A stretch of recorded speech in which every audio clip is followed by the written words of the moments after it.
Bonjour à tous. Les activistes des droits de l'homme sont sous le choc après la disparition brutale de Floribert Chebeya. Des sources policières affirment avoir retrouvé le corps du président de l'ONG La Voix des Sans Voix, VSV, mercredi dans sa voiture sous la route de Matadi vers Mitendi dans la périphérie de Kinshasa. Par contre, pas de nouvelles jusqu'ici de son chauffeur, Fidel Bazana. La police a confirmé que Floribert Chebeya avait un rendez-vous hier mardi à l'inspection générale.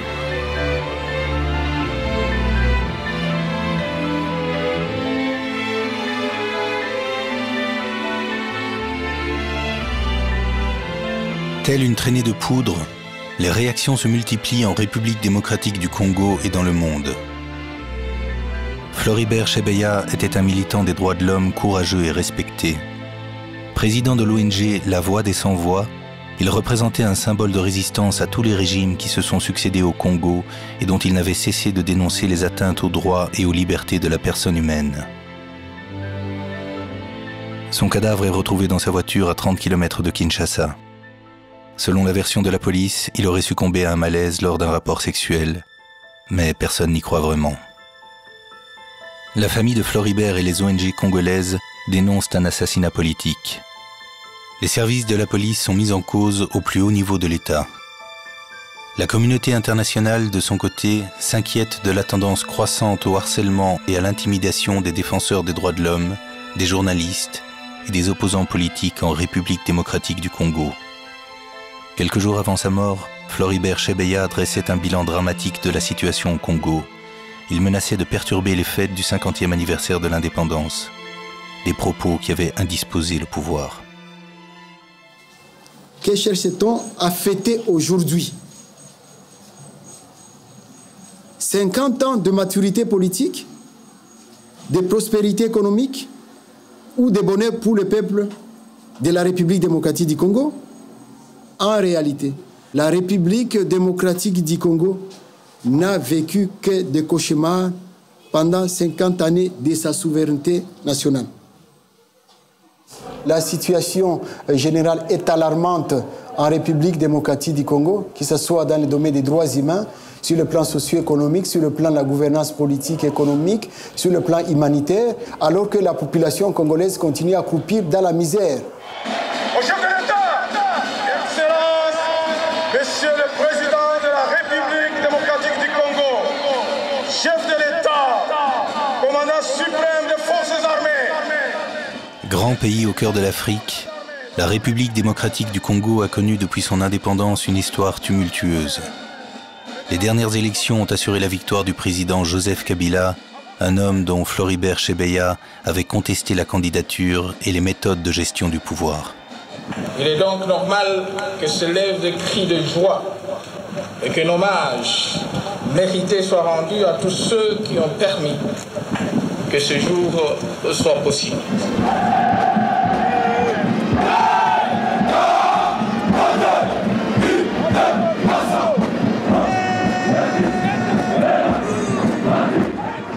Véritable enjeu de reconnaissance internationale, les célébrations du 50e anniversaire de l'indépendance sont désormais entachées par la mort de Floribert et les nombreuses mobilisations populaires qu'elle entraîne.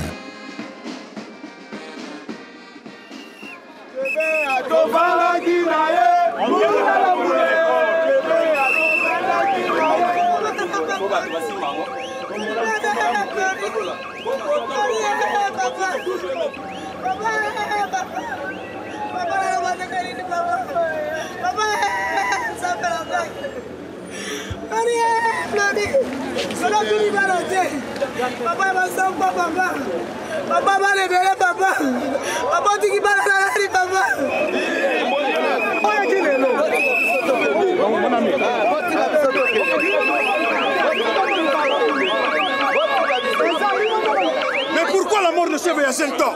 Pourquoi cette mort 5 ans? Chebeya a été assassiné dans les installations de la police nationale. À qui encore on peut faire confiance? Kabila assassin au Congo. Il a tué. Les combattants. Nous demandons sa démission. À l'immédiat. Sa condition. Kabila assassin au Congo. Kabila assassin au Congo.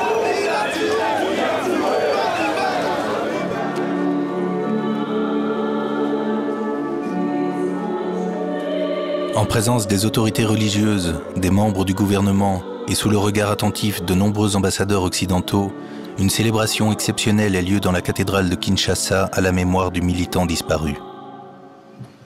Aujourd'hui, celui que nous pleurons était la voix des sans-voix.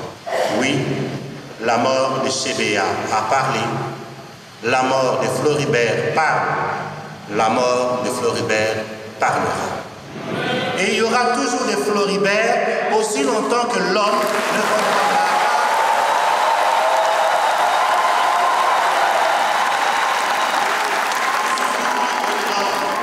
ne comprendra pas que l'autre, c'est son frère. Voilà mes frères et mes sœurs, le message, le langage de Floribert aujourd'hui.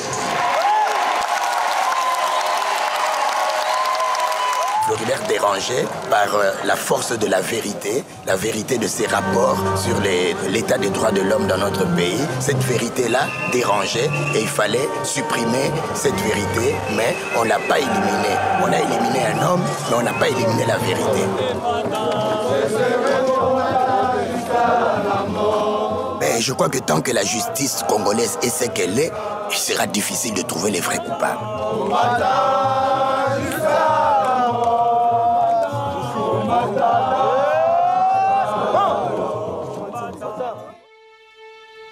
Moi et mon mari, on s'est rencontrés dans une église. Quand il est rentré, il m'a dit qu'en tout cas, moi, je vais te marier. Et on a fait seulement 1 mois de fiançailles et puis on s'est mariés.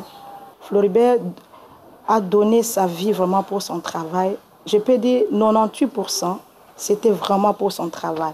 Et les 2%, c'était pour la famille. C'est quelqu'un que Dieu a choisi pour moi, c'est quelqu'un que Dieu avait choisi pour qu'il puisse le servir dans le droit de l'homme.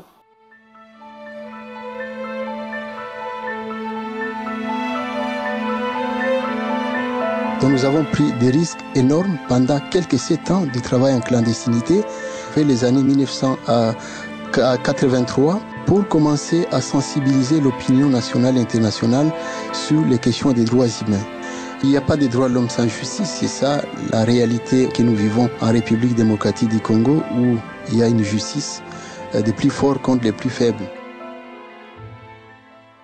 Au sommaire ce matin, les activistes des droits de l'homme, bouleversés par l'assassinat de Floribert Chebeya, l'un des leurs, demandent au président Joseph Kabila Kabange de faire quelque chose pour débusquer et punir l'assassin. À quelques niveaux de responsabilité où il se trouve. Une demande des droits de l'homme sur l'évolution de l'enquête dans l'affaire Chebeya. Ils estiment que ça piétine et ils voudraient qu'une commission d'enquête indépendante et internationale soit mise sur pied. Qu'est-ce que le gouvernement congolais réserve comme suite à cette demande? Alors, je ne sais pas si dans l'esprit des ONG, indépendantes, ça veut dire non congolaises. C'est-à-dire que nous, Congolais, serions à ce point crétins qu'il serait impossible d'imaginer une enquête indépendante menée par la justice congolaise. C'est une insulte à notre pays. Nous ne l'acceptons pas.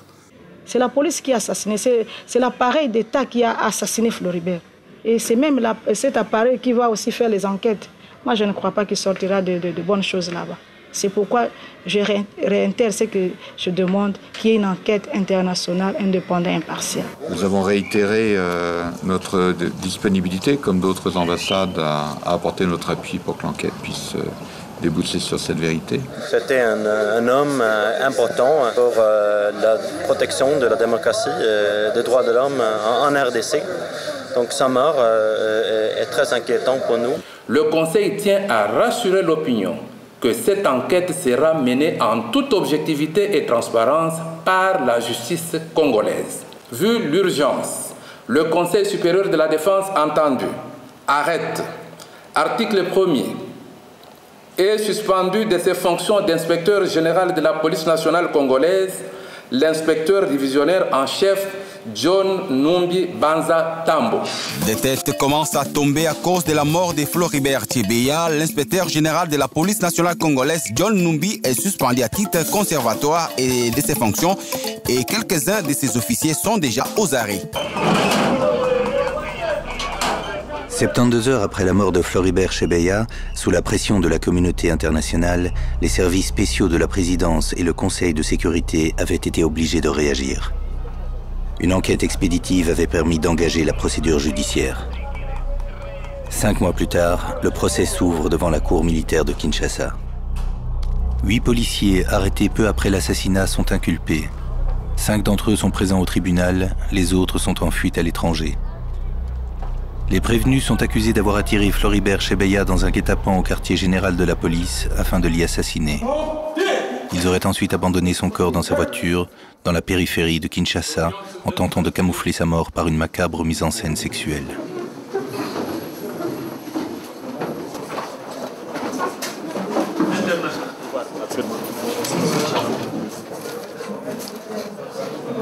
Votre profession d'abord? Profession? Je suis policier. Le grade dans la police? Inspecteur principal. Vous avez déjà été condamné? Pas encore. Principal inculpé, le colonel Moukalai est le patron des services spéciaux au sein de la police nationale. C'est lui qui avait organisé le rendez-vous de Floribert Chebeya avec le général John Numbi à l'inspection générale de la police. C'est le dernier endroit où Floribert Chebeya et son chauffeur Fidel Bazana auraient été vus vivants.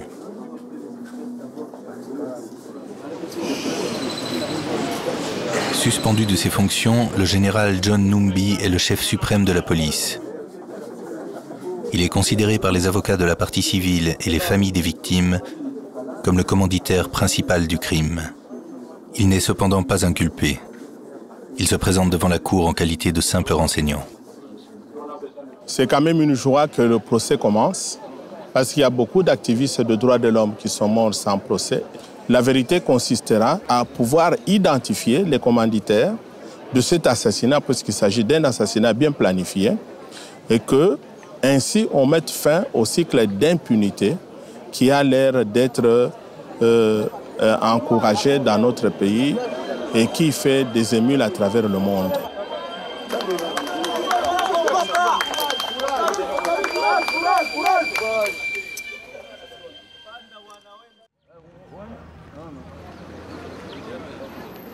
Prison centrale de Makala. C'est ici que sont détenus les prévenus et c'est dorénavant ici que va se dérouler le procès des officiers de police.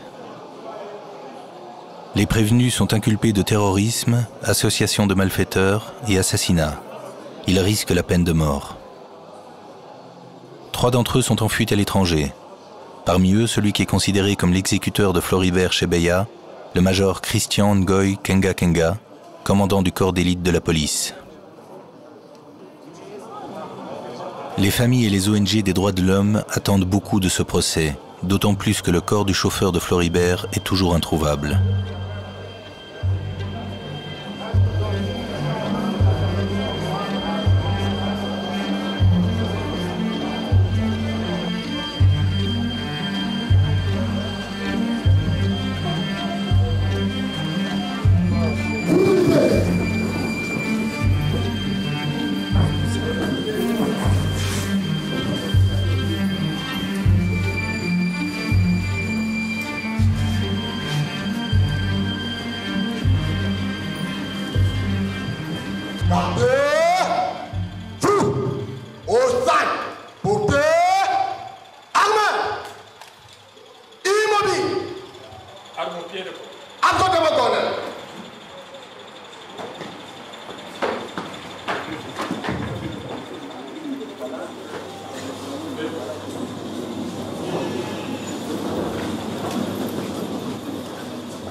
Adjoint du général John Numbi, le colonel Moukalai est considéré comme le coordinateur de l'assassinat de Floribert Chebeya. Il est également accusé d'avoir, avec son équipe, interféré dans l'enquête, saisi les preuves, empêché les investigations. Vous avez, le matin du 1er juin, demandé à M. Chebeya de venir à un rendez-vous avec l'inspecteur général. Affirmatif. Après qu'il se soit présenté à l'inspection générale,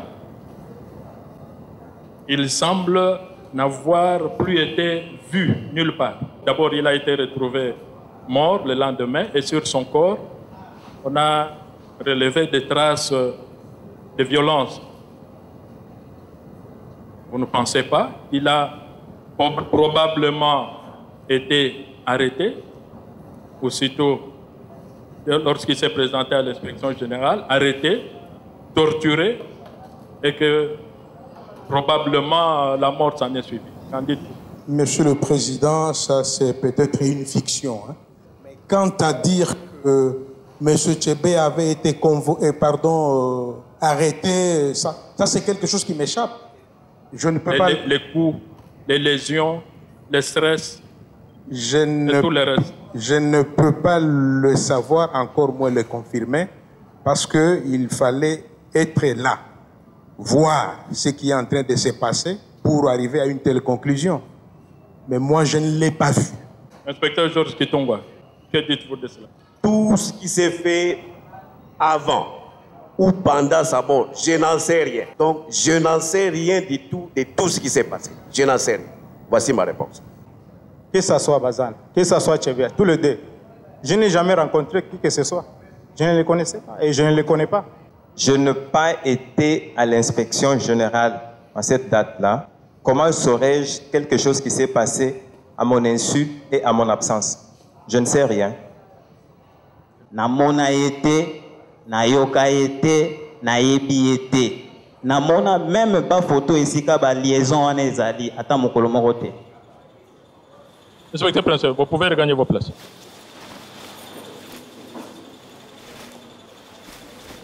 Les dés sont jetés. La partie peut se jouer entre les familles des victimes, les organisations de défense des droits de l'homme et les inculpés. Monsieur le Premier Président bâtonnier Jean-Joseph Mukendiwa Mulumba, avocat près la Cour suprême de justice, pour la veuve Chebeya et ses enfants. Conjointement avec Maître Matingu, avocat au barreau Kinshasa Gombe. C'est un procès exceptionnel. Il va mobiliser pendant 8 mois un nombre impressionnant d'avocats. Une quarantaine pour la partie civile, une quinzaine pour les accusés. Face aux dénégations des prévenus, la Cour, le ministère public et les avocats de la partie civile vont devoir démêler les fils du drame qui a entraîné la mort de Floribert. Premier élément du débat, l'invitation faite à Floribert par le colonel Moukalai afin de rencontrer le général John Numbi. Si le prévenu Moukalai n'avait pas appelé Floribert Chebeya le 1er juin à 9h56 pour qu'il vienne à l'inspection générale, il ne serait jamais venu. Il a appelé Floribert Chebeya pour lui dire qu'il y avait possibilité pour lui d'être reçu par l'IG dans l'après-midi. Oui, inspecteur principal. Je les confirme, monsieur le Président.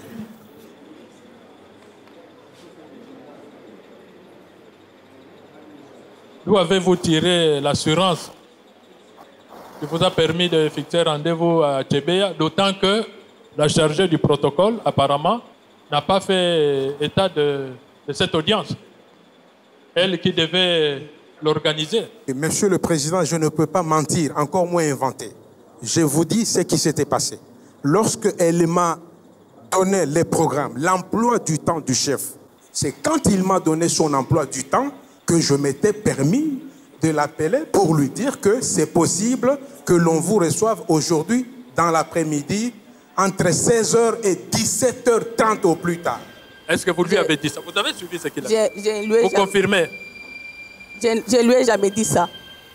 Moi-même, je n'avais pas le programme sur de monsieur l'inspecteur général. Pas ça faisait 3-4 jours. Vous avez dit que vous ne lui avez jamais dit ça. C'est ça? Vous confirmez? Vous confirmez que vous ne lui avez jamais dit? Je le confirme. Et ce n'est pas dans mes habitudes de mentir. S'il faut dire la vérité, je vais dire la vérité. Le colonel Allen nie donc le rendez-vous officiel entre Floribert Chebeya et le général Numbi. Les avocats de la partie civile demandent alors à consulter le registre des entrées afin de prouver la présence de Floribert dans les locaux de l'inspection générale de la police le jour de son assassinat.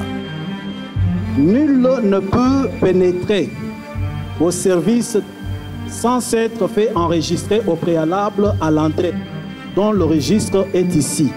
Vous remarquerez lorsque vous allez examiner les deux registres que ce registre affiche au moins 5 pages manquantes. Et, comme nous disons en droit, la présomption est un des modes de preuve. nous avons dit. Les registres incomplets ne permettent pas de prouver avec certitude la présence de Chebeya dans les bureaux de la police, tout comme les caméras de surveillance étrangement en panne ce jour-là. Mais la Cour dispose d'autres éléments. Elle reprend l'historique des messages téléphoniques envoyés par Floribert à son épouse cet après-midi du 1er juin. Le premier message est daté du 1er juin 2010. Il est reçu à 17h22, c'est un SMS. Il se présente comme suit. Je vais rencontrer l'IGPNC à 17h30. Merci de suivre. Je vous préviens après entrevue. Point. Signé Floribert. Le second est reçu à 19h46. Il est libellé comme suit. Je n'ai pas pu rencontrer l'IG. Je crois qu'il est retenu quelque part. Je vais à l'IPEN. Ce message n'est pas signé. Vers 19h, je me suis dit, Floribert m'avait demandé de suivre. Comme je n'avais pas des unités dans mon téléphone, j'ai pris le téléphone de ma fille et j'ai envoyé le message à Floribert pour qu'il puisse me dire si là où il était, si c'était bien passé. Et quand j'ai envoyé le message, on m'a répondu. La façon d'écrire, donc ce n'était pas Floribert. Je me suis dit, ça, ce n'est pas mon mari. Parce que nous avons notre façon d'écrire dans notre maison, dans notre foyer. Si je vois le SMS qui est écrit par Floribert, j'ai dit, ça, c'est mon mari. Et si lui aussi voit, il dit, ça, c'est ma femme. Le soir même du rendez-vous, le chauffeur qui accompagnait Floribert Chebeya disparaît également. Depuis, sa famille est sans nouvelles de lui. Il était sorti avec papa Floribert pour répondre à une invitation de l'inspecteur M. John Numbi. Il n'est pas rentré. Jusqu'à avoir l'information qu'on a trouvé un corps vers Mitendi dans une voiture. C'était ça. Ce n'était pas le corps? Non, ce n'était pas le corps des fidèles, mais c'était le corps de Chebeya. Lui qui n'a jamais conduit. Lui ne conduisait jamais. La cour et les avocats descendent sur les lieux où l'on a découvert le corps de Floribert Chebeya dans le quartier de Mitendi, à 30 km de Kinshasa. Ils viennent y auditionner les premiers témoins et les experts de la police scientifique. Qu'est-ce que vous avez obtenu comme information de la part de la population? Oui, des gens qui habitent dans les environs. Vous dites que, selon la population, il y a eu deux véhicules, des jeeps, oui, avec la voiture. C'était des jeeps de la police. Oui. Le chef de quartier honoraire nous dit qu'il y a des gens qui lui ont appris qu'ils ont vu des jeeps de la police déposer la voiture Mazda ici vers 5h, 5h30. Parce que tout le monde a eu peur, n'est-ce pas? Donc c'était difficile. Vous avez peur de témoigner? De témoigner. Ça c'est un problème, peut-être tout le monde le connaît très bien. Les Congolais ont toujours peur de dire ce qu'ils ont vu. Il y avait des indices éparpillés dans le véhicule. Parmi ces indices, il y avait les postaches, ce qu'on appelle ici les faux ongles. Il y avait aussi préservatif, capote manipulée, sans sperme, c'est ça, capote là. Il y avait aussi une plaquette d'Avigra utilisée. Et il y avait encore une boîte de capotes, de 3 capotes à l'intérieur. Les corps étaient déjà rigides. C'est-à-dire, quand le corps est rigide, c'est tout le corps qui est rigide. Mais ici, nous avons constaté que les coups, il y avait un mouvement irrégulier du cou. C'est-à-dire, les coups tournaient dans tous les sens, ce qui est anormal. Au regard des lésions constatées sur les deux avant-bras, du sang qui coulait par la bouche et du mouvement irrégulier du cou, rien n'exclut que la victime serait ligotée ou menottée et que son cou serait tordu. Sans même attendre la descente du parquet sur les lieux, comme la procédure le prévoit, la police emmène le corps de Floribert à la morgue, tandis que les services du colonel Moukalai font pression sur la police scientifique et récupèrent ainsi certaines pièces à conviction. Un communiqué officiel est diffusé très rapidement dans tous les médias. Contrairement au constat dressé par la police scientifique, il annonce la découverte d'un corps sans trace visible de violence. Le général Oleko, responsable de la police de Kinshasa, est convoqué par la cour pour s'expliquer sur les raisons de son communiqué. Les ONG et la famille soupçonnent ce général d'avoir falsifié la vérité pour protéger les autorités au nom de la raison d'État. Généralement, les corps sans vie s'accompagnent des blessures béantes ou des hématomes. À ce moment-là, on voit qu'il y a visiblement trace de violence à ce stade. Lorsque ces signes visibles n'apparaissent pas, cette mention est démise. C'est pour ça que la Cour et le ministère public tiennent à savoir cette mention d'absence de traces visibles de violence. Est-ce que vous ne vous êtes pas précipité pour rédiger un communiqué de presse? Ce n'est pas moi, l'individu qui rédige. C'est un service qui fait le travail. Les enquêtes sont ouvertes pour permettre de connaître avec certitude, exactitude, les circonstances qui ont concouru à cette mort. C'est ça qui est personnel. Ce qui est une note de l'état-major personnel. Le responsable, c'est vous. Pouvez-vous aujourd'hui assumer? C'est mon état-major. Et j'en suis le commandant. Et que par conséquent, je l'ai signé. C'est moi le commandant. C'est pourquoi j'ai dit, oui, l'ensemble de ce qui est dans les communiqués, pour moi, j'assume comme commandant. Mais l'ensemble, pas les mots isolés. Oui.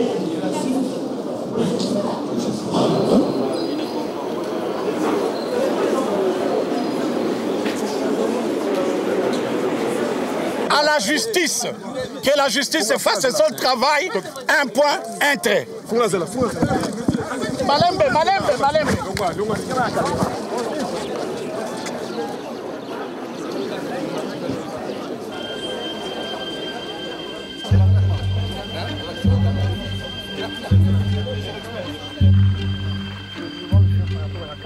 Les relevés téléphoniques et les explications des experts permettent de situer de manière précise les lieux de communication et les déplacements des différents protagonistes lors des heures fatidiques.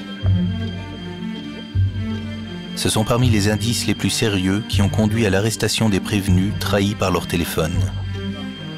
La Cour examine plus particulièrement les appels téléphoniques entre le colonel Moukalai et le major Christian Ngoy, toujours en fuite à l'étranger. Pour le moment, je suis couvert par les secteurs 1 des Centenaires. C'est celle-ci qui a le signal le plus fort. Celui qui est en fuite, Christian Ngoy, il a appelé et on a vu ces appels téléphoniques suivre le trajet du crime, le chemin du crime. Les appels ont commencé à partir de l'inspection de l'antenne qui prend en charge les appels qui sont émis dans les environs de l'inspection de la police. On a vu les traces dans les quartiers donc, périphériques de Kinshasa pour atterrir finalement à des heures tardives aux environs de lieux proches de là où la voiture a été découverte. On a vu le dernier appel, qui est celui qu'on peut considérer comme le présumé meurtrier, a émis aux environs de 23h03 et c'est dans le quartier où habite et très proche du colonel Moukalai.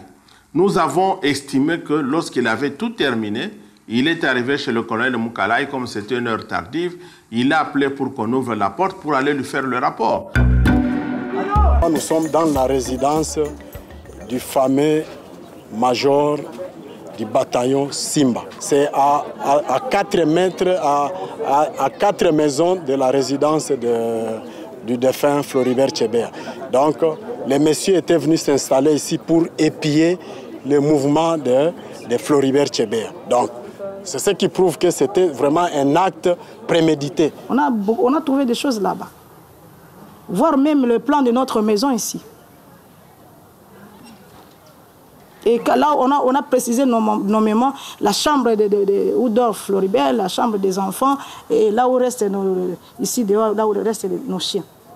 C'est lui. qui est aussi parmi les bras droits de John Numbi. Et c'est eux qui ont assassiné, qui ont massacré les gens au Bas-Congo, du Bundu Dia Congo.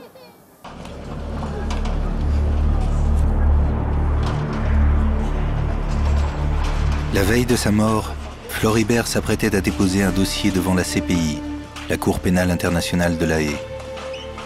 Il comptait y dénoncer la répression violente opérée par le bataillon Simba lors de la révolte d'un mouvement politico-religieux, Bundu Dia Congo.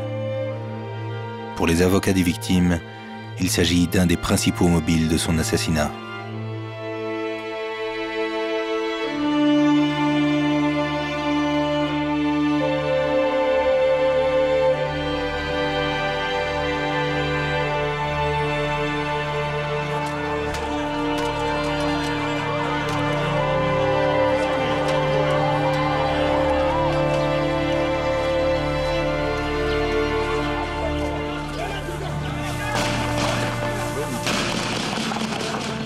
Monsieur le Président, où allons-nous? Tuer qui vous voulez? Aller au Bas-Congo? Marcher sur vos frères congolais comme si vous marchiez sur des animaux? Toujours bataillon Simba. Mais alors, comment expliquer le silence des autorités? C'est là la question du crime d'État. Ne tuez pas les défenseurs des droits de l'homme. Aujourd'hui, vous avez les faveurs. Le demain, vous ne le savez pas. Toutes ces personnes citées-là font partie du bataillon Simba. Donc il y a un lien qui ne trompe pas entre tous les prévenus. Lorsque le général John Numbi a quitté l'armée de l'air et qu'il a été nommé inspecteur général de la police, il a récupéré les anciens militaires pour les transformer en policiers et créer un bataillon spécial, le fameux bataillon Simba. Donc il y a quelques 2 ans, on l'a propulsé comme général, mais commandant de la police nationale congolaise. Et c'est en cette qualité-là qu'il est le chef de toute la police sur toute l'étendue de la République. Au vu des promotions qu'il a eues, c'est une personne qui jouit de la confiance du président.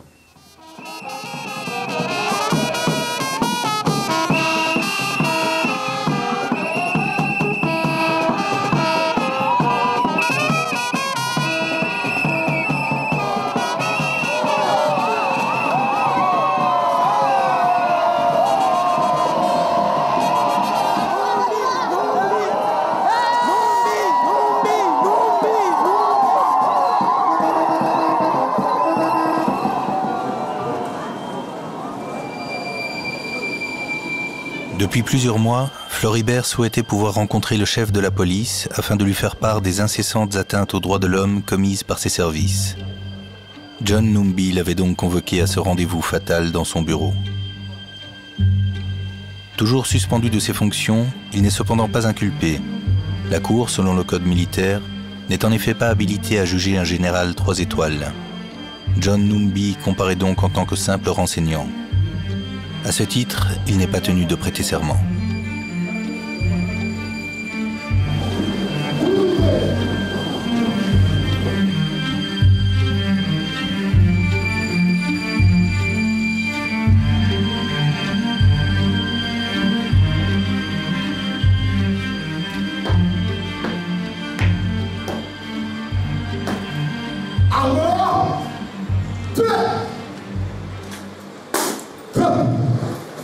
Mettez de préférence devant moi. Nom au poste nom. Numbi Banza Tambo John. Inspecteur divisionnaire en chef. C'est ça le grade. Inspecteur divisionnaire en chef, bien sûr. Jusque-là, Monsieur le Président, moi je ne sais même pas jusqu'aujourd'hui pourquoi M. Chebeya voulait me rencontrer. Je ne sais pas. Je ne sais pas. Selon le Conseil, il avait établi un rapport qui devait vous entraîner pratiquement devant la CPI. Vous n'étiez pas au courant? Oh non, non, non, non, pas du tout. Pas du tout. Une probable comparution devant la CPI? Jamais. Jamais. Vous n'étiez pas au courant. Est-ce que l'on peut considérer à l'heure actuelle que c'est une attrape c'est un appât, c'est un guet-apens, l'histoire de rendez-vous avec lui via Mukalaï. Selon lui, on ne l'a pas invité. Il n'y a jamais eu une invitation. Il n'y a jamais eu une convocation. On ne l'a pas poussé à venir me voir. Alors, c'est difficile que vous puissiez parler de guet-apens lorsque c'était volontaire. Après tout ça, on a trouvé un corps sans vie. Voilà, je vous dis que c'est un concours malheureux. Est-il confirmé? Parce que d'après nos informations, les majors Christian n'obéissaient qu'à lui. Ou à défaut, on connaît Mukalaï. Est-ce qu'il peut confirmer cela? Oui, monsieur l'inspecteur général. Mais je suis le chef de la police. Monsieur le Président, je suis le chef de la police. Tous les officiers de la police doivent m'obéir. Et c'est ce qui montre d'ailleurs que je suis autoritaire. Silence. Pas de réaction. Hein. Pas de signe d'applaudissement. Nous avons fini, Monsieur le Président. On sera obligé de vous évacuer de la salle. Il peut mentir. Il peut se contredire. La Cour est désarmée contre lui. Monsieur le Président, lorsque nous sommes dans un système d'impunité où il y a des intouchables, vous ne pouvez pas le juger, vous ne pouvez pas instruire à sa charge. La Cour a dit qu'elle ne peut pas convertir un enseignant en prévenu. Mais c'est cela notre crainte. C'est la loi. Maître, nous voulons être sérieux. Depuis le début, j'ai dit que les débats doivent se dérouler dans la sérénité. Si vous continuez à faire des reproches à la Cour, simplement je vous retire la parole. Sur ce que la Cour a déjà décidé, c'est fini, c'est décidé, c'est net.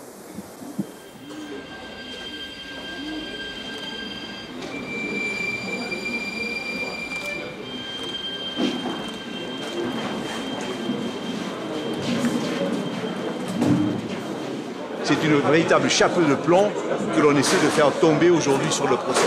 Que le chef de la police, dont on a vu que c'était un homme d'autorité, vienne nous expliquer qu'il ne sait rien de cette affaire, alors que 2 personnes, et pas des moindres, des défenseurs des droits de l'homme connus et reconnus, ont été tués alors qu'ils étaient entre les mains de sa police, c'est parfaitement invraisemblable et c'est surtout insupportable pour les familles des victimes.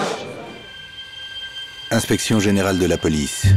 C'est ici que pour la dernière fois, Floribert Chebeya et son chauffeur Fidel Bazana auraient été vus en vie par un témoin inopiné qui venait d'être arrêté par les services du colonel Mukalaï pour une affaire d'escroquerie.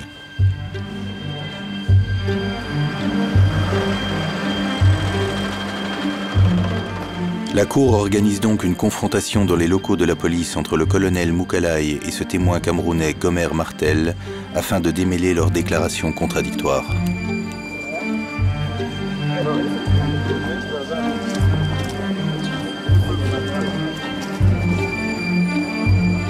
On nous a fait signe d'entrée. En plus, étant détenu, donc menotté, j'étais le premier à emprunter, puis c'est moi qui étais mis en cause. J'ai fait ça, nous entrions.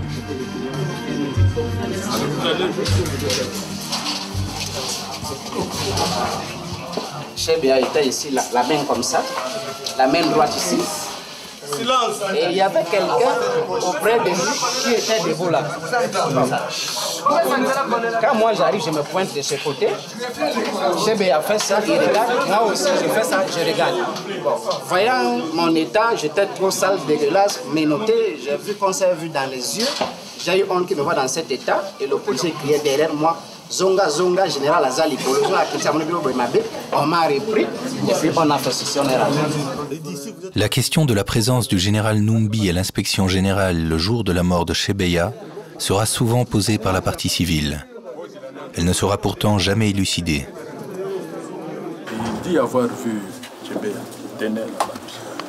Monsieur le Président, c'est un menteur. Aucune personne, visiteur soit-elle, ne peut traîner dans les couloirs.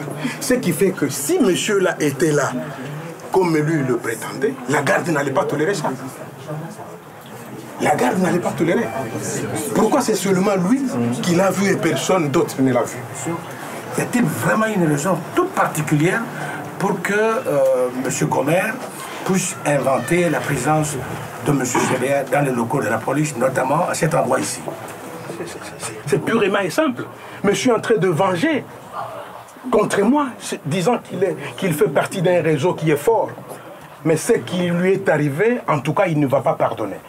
Il est en train de venger et il se tape toujours la poitrine de nous avoir eus, de nous avoir humiliés. Parce qu'il venge. Moi, je n'ai jamais été ici. Je n'ai jamais été. Je ne connais rien de ce bâtiment. Alors, comment je peux inventer tout ça? Selon lui, j'invente par rapport à quoi? Mais comment quelqu'un qui n'a jamais été ici, hein, qui n'a jamais été là, peut comme ça imaginer qu'il y a une balustrade, il y a un escalier qui monte, ce qu'il avait dit avant même de venir. Monsieur le Président, les messieurs que vous voyez ici, qu'on le veuille ou pas, je vous informe, c'est un délinquant de grand chemin.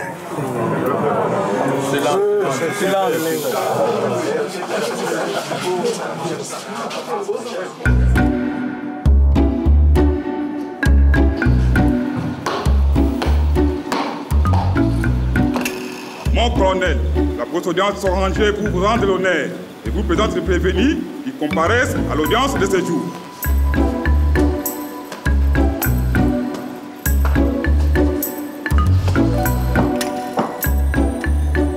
L'audience est reprise. Nouvelle audience. La Cour examine les messages téléphoniques échangés entre le major Christian Ngoy et le colonel Moukalay le jour de l'assassinat de Chebeya. Nous avons eu les téléphones portables du prévenu Moukalay. On avait sorti les SMS qui contenaient son téléphone. J'ai lu le pré-rapport tel qu'il a été écrit par le conseil spécial du chef de l'État en matière de sécurité. Par le major Ngoy Christian, entre parenthèses, commandant bataillon Simba. Bonjour mon colonel. Le nom du monsieur des droits de l'homme, Chebeya Floribert. Téléphone 089 39 867. Merci. Deuxième SMS, libellé comme suit. Mimi Mouze, Nikona Challenger, na Petit Jacques, na Subiri Mipango, Kutoka Kwenu, Paul Mouze. Je n'ai jamais vu ces messages-là, comment toujours... Vous ne les avez pas reçus sur votre portable? Je ne l'ai jamais vu. Non, reçu sur votre portable. Bon, si je l'avais reçu, je dois l'avoir vu. Est-ce que ce n'est pas par erreur que ce message-là est tombé dans mon numéro? Parce que c'est quelque chose que je n'ai jamais vu. On me fait toujours parler de ce message que je ne connais pas. Je n'ai jamais vu ce message-là. Oui, je ne l'ai jamais lu. Oui, mais je pose la question. On prend du papier comme ça avec des écrits qu'on me présente. Mon téléphone à moi, celui qui avait été saisi, je ne l'ai jamais, je ne l'ai plus revu. Vous comprenez que je suis victime de plusieurs tentatives de vouloir me faire porter le chapeau que je n'ai jamais porté. C'est ça le cas de ce message ici. Pour besoin de la gestion de l'opinion publique, pour des agendas que les autres savent, l'on a tendance à vouloir me faire porter le chapeau. C'est ce que moi je ne comprends pas. De toutes les façons, ce sont des choses qu'on me fait dire. Moi, je voudrais qu'on me les prouve. Sinon, je n'ai rien vu. Je n'ai rien vu. Reconnaît-il ce numéro 049 39 867? Oui, vous reconnaissez? Je ne le connais pas. Et pourtant, c'est son numéro. Je voudrais encore poser une autre question en rapport avec ce numéro. S'il vous plaît, Monsieur le Président. Il ne faut pas qu'il fasse des affirmations gratuites comme ça. Ça n'a jamais été mon numéro. Vous êtes sûr? Je les jure. Voilà comment ils cherchent à me faire porter des chapeaux. Oui, maître. C'est un numéro qui... C'est un numéro qui gît au-dessus plutôt, et qui est attribué au colonel Moukalay. C'est bel et bien son numéro. John Numbi a dit ceci, que l'initiative d'appeler Chebeya Floribert venait de colonel Moukalay. Alors je veux savoir, n'est-ce pas lui qui veut le faire porter le chapeau? Vous voulez chercher ceux qui veulent lui faire porter le chapeau? C'est aussi une moyen de trouver la vérité. Qu'il a commis les faits pour lesquels il a poursuivi. C'est pas moi qui l'ai dit. Ce serait plus utile à la cour. Parce qu'il a l'impression que tout retombe sur lui. Oui, prévenu Moukalai. Monsieur le Président, les conseillers Qui veut vous faire porter les chapeaux? Je crois que cette question, il faut la poser à ces gens-là qui veulent me porter ce chapeau.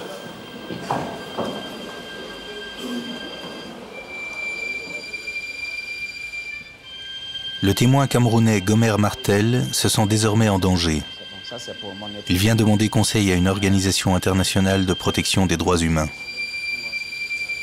Je dois quitter le pays avant qu'il ne soit trop tard. Je suis en train de chercher les voies et moyens pour m'exfiltrer d'ici, avec bien sûr mes enfants, ceux qui sont encore là, de me retrouver d'abord ailleurs, là où ma sécurité sera un tout petit peu garantie. Je suis obligé de laisser derrière moi tous les biens que j'ai, tout ce que je dois sauver, tout simplement ma tête. Damonique a un système de cache séparé qui est à eux. Des hôtels pas connus, quoi, qui sont dans les cités. Dans un hôtel public, je ne peux rentrer dans aucun hôtel public. Que ce soit dans les hôtels, il y a les services spéciaux, il y a l'ANER, il y a la DEMIAP. Et comme ils ont mes photos, je suis presque un homme officiellement connu déjà. Et comme c'est une affaire où il y a des injonctions spéciales, aller dans un hôtel public, ça serait m'exposer. Parce que Nombi ne se laisse pas vaincu, en tout cas, il veut tout faire pour avoir ma peau. Et là, je suis maintenant trop faible pour les affronter, je suis obligé de partir.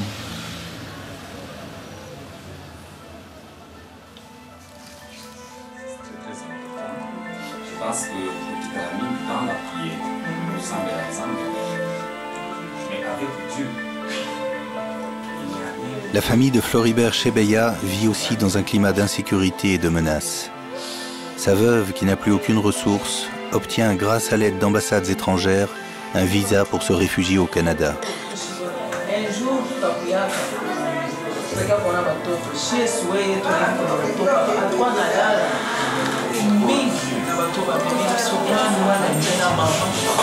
pour maman des témoins gênants.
La famille Chebeya, désormais en exil, reste la famille Bazana, qui se sent laissée pour compte. Je suis triste. Je n'ai pas vu le corps de mon mari. Comme Fidèle était chauffeur, alors il n'a pas de valeur.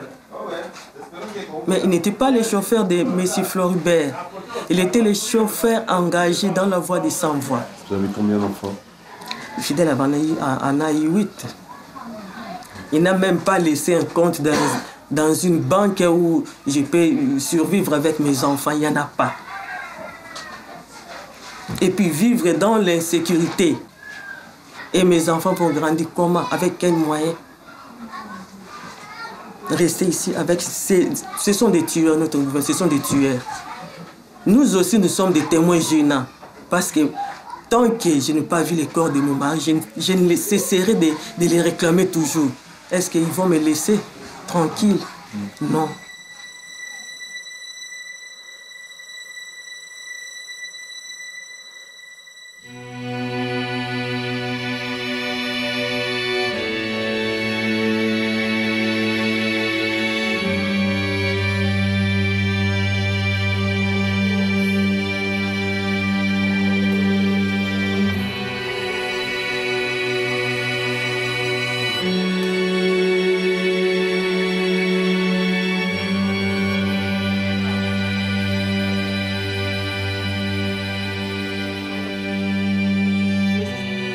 Six mois après la disparition du chauffeur Fidèle Bazana, Le tribunal civil de Kinshasa a officiellement acté son décès. La cour militaire requalifie donc l'accusation d'enlèvement en assassinat. La dernière fois que vous avez vu votre mari, jusqu'à présent? Jusqu'à présent, il n'est pas revenu. Pour moi, ce n'est pas simplement l'enlèvement et aussi l'assassinat. Vous pouvez nous en dire un mot? Nous donner les éléments qui vous amènent à penser cela? Vraiment, quel que soit l'endroit où il se trouverait vivant, il allait peut-être me faire un signe. Et vraiment, il n'a pas vraiment... Il ne va pas vraiment laisser ses enfants dans plusieurs mois de traumatisme comme ça. Désormais, en lieu et place de l'enlèvement de Bazana et Dadi, le ministère public dit que ces faits-là doivent être considérés comme étant un assassinat. Je ne connais rien du tout. Vous ne reconnaissez pas? Je ne reconnais pas.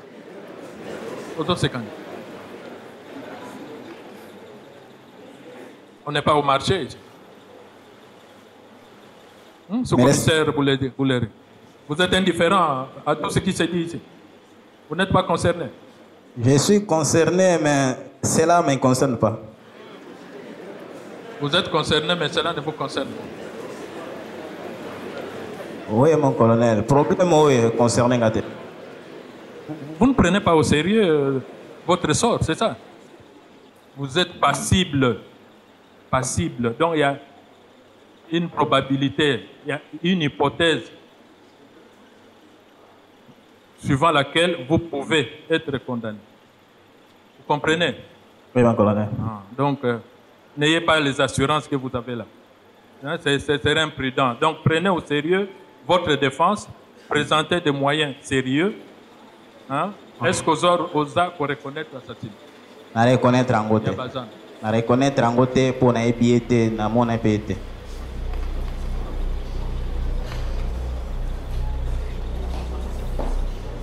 Étrangement, les prévenus semblent peu inquiets de leur sort. Leur aurait-on garanti l'impunité en coulisses? Les partis civils le craignent.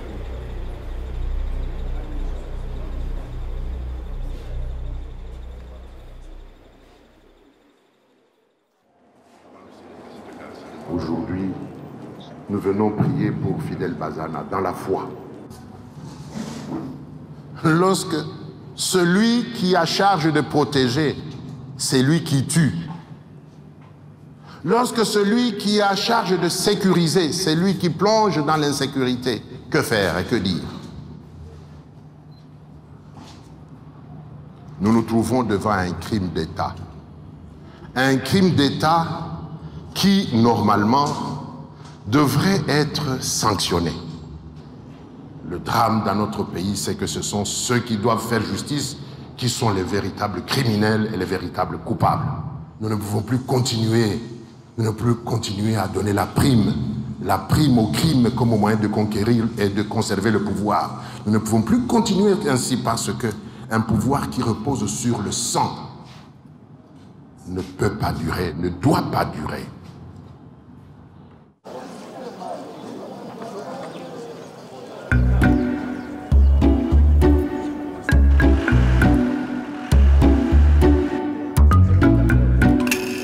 Après 6 mois d'audience, les plaidoiries vont enfin permettre à tous les protagonistes du procès de s'affronter. Différents scénarios se font face. Mais pourront-ils éclairer les circonstances et les mobiles de la mort de Floribert Chebeya et de son chauffeur?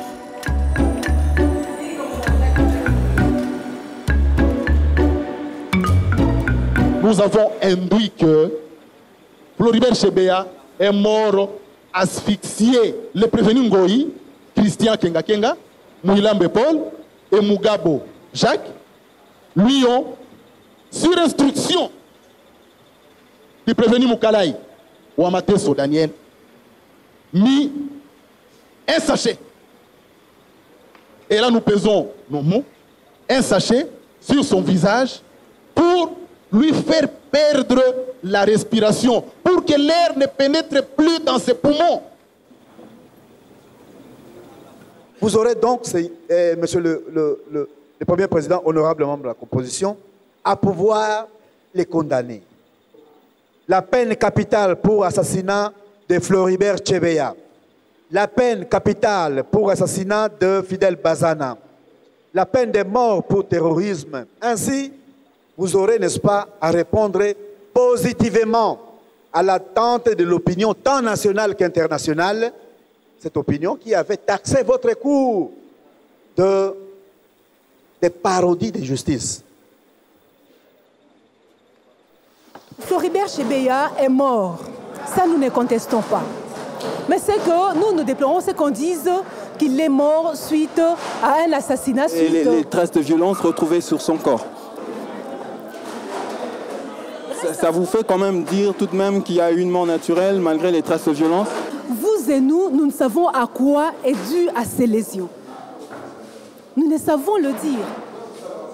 Au moins, s'il pouvait revenir à la vie, il nous dirait comment ces lésions sont arrivées sur lui. Mais à cette heure ici, personne ne sait dire à quoi était due à ces lésions corporelles. Étrange position de l'État congolais, dont les avocats prennent fait et cause pour les versions des prévenus, alors que le ministère public confirme la version des victimes et requiert des condamnations les plus sévères. La cour militaire saura-t-elle faire preuve d'indépendance face aux pressions politiques? Seul le verdict final pourra le confirmer. Chebeya était déjà dans le collimateur de cette bande depuis plusieurs mois. Et le filet est ficelé. Et comment le filet est ficelé? On étudie dans le bataillon Simba. Qui sont les spécialistes de la mort sans laisser les traces?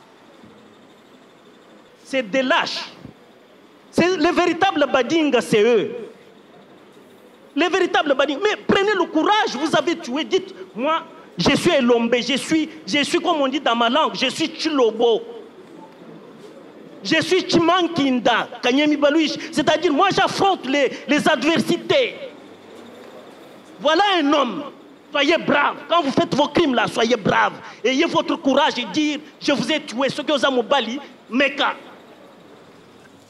En ce qui concerne le décès de Chebeya, le ministère public a conclu, sur base simplement de l'aspect extérieur de mon client, parce qu'on l'a considéré, lui, comme une décharge publique, on l'a considéré comme un cloaque, on l'a considéré comme une caque, et on a ouvert toutes grandes les vannes de la vilainie et de la bassesse. Messieurs de la Cour, messieurs de l'organe de la loi, consolez-moi, je vous supplie, en me donnant même les restes du corps de M. Fidel Bazana. J'aimerais bien l'enterrer à Tonké-Bantou. Les assassins de mon mari et de papa Floribert, même tous ceux qui ont participé à cette odieuse crime, de loin ou de près, ne trouveront pas la paix, ni la quiétude, aussi longtemps que la justice, et rien que la justice, ne sera rendue.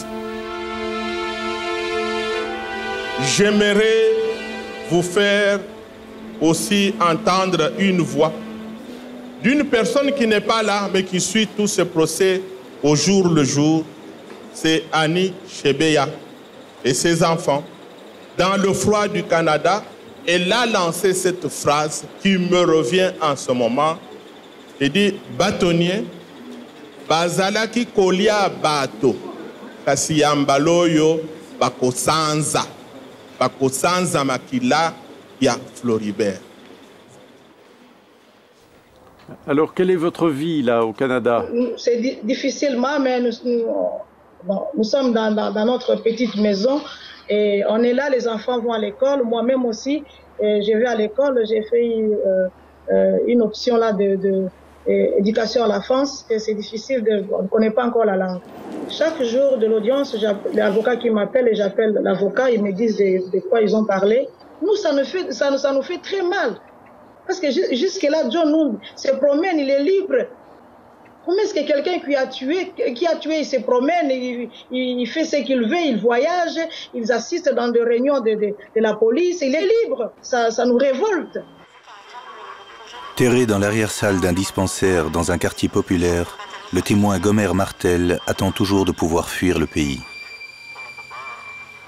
J'ai été mis ici, dans un centre hospitalier, provisoirement, en attendant que j'ai les moyens de partir, puisque financièrement, je suis affaibli. J'ai un petit téléviseur qui est là derrière vous, 2 chaises, mes bagages sont là derrière moi. Chaque soir, on me donne de quoi manger.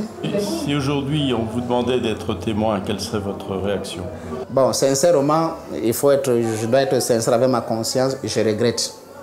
Sincèrement, je regrette parce que... D'avoir été témoin. Oui, je vois vraiment c'est devenu très sérieux sur ma tête.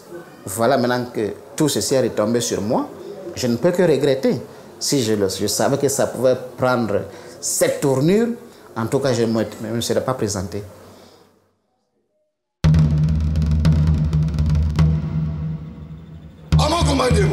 À droite, ligne,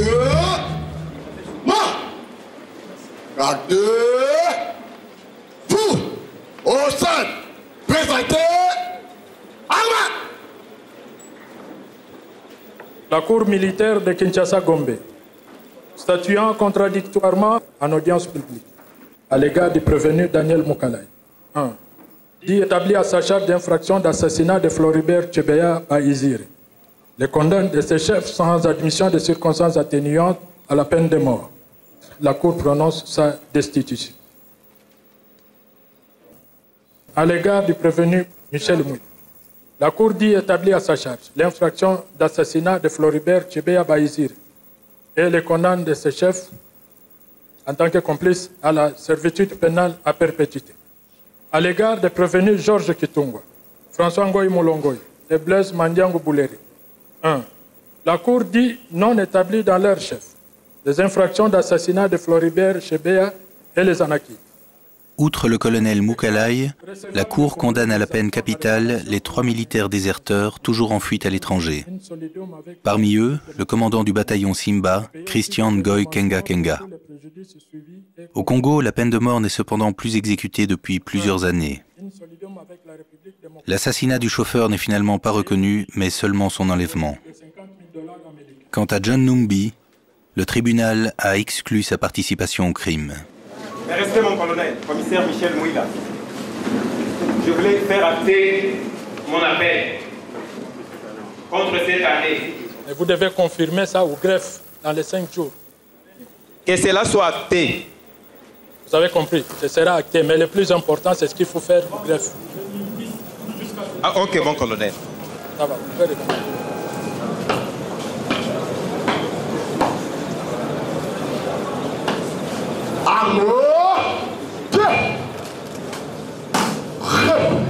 Les parties civiles ont constaté que le principal suspect a été épargné, comme si l'objectif de ce procès était avant tout non pas de faire découvrir la vérité, mais de disculper celui que les parties civiles considèrent comme le principal suspect. La Cour constate que Bazana n'est pas mort, on ne sait pas où il est et qu'il est seulement, il a seulement disparu.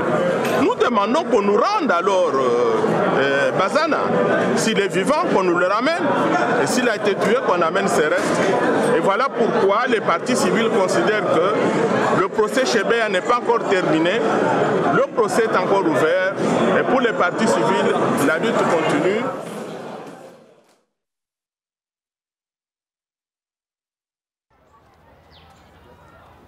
Un an est passé depuis la mort de Floribert. Et les organisations de défense des droits de l'homme tiennent à lui rendre hommage. À cette occasion, le ministre de la Justice vient poser la première pierre d'un futur mausolée à sa mémoire.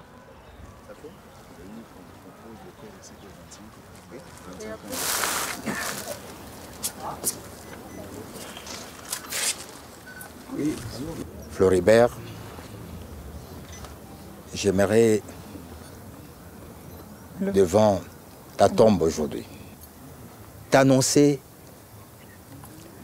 la volonté ferme du gouvernement de protéger ceux qui font ou qui poursuivent ton œuvre des défenseurs des droits de l'homme, de la nécessité cornélienne d'établir la vérité sur ta mort, que l'impunité ne soit pas un vain mot.